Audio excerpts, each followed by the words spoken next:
The geology and the topography that we do have on this property is extreme.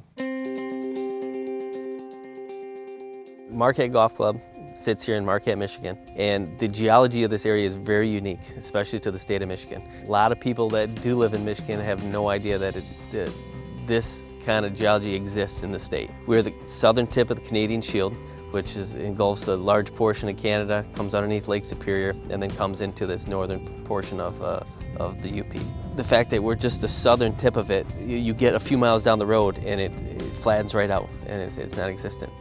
We have large granite rock formations here, a lot of basalt rock. It's very weathered. When the glaciers retreated, okay, they ground out this area. So then they created all these valleys that we have that you see. And the nice thing is what it also did for us, it deposited sand in all these valleys. So we have these large rock walls and then all in between sand or sandy loam soil, which is fantastic for golf.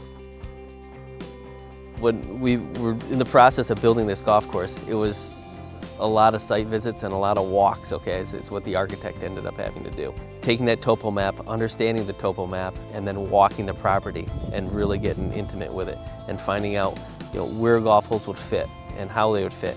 Because the routing on this property was not easy at all. And it took a lot of time, a lot of personal time on site to make that work.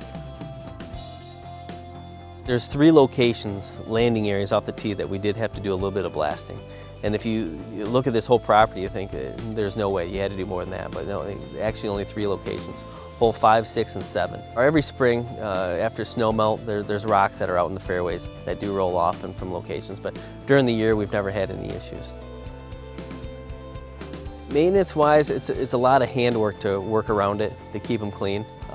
We do some spot spraying on them to keep the sapling growth down and the weed encroachment down, just to kind of keep the integrity of that look together.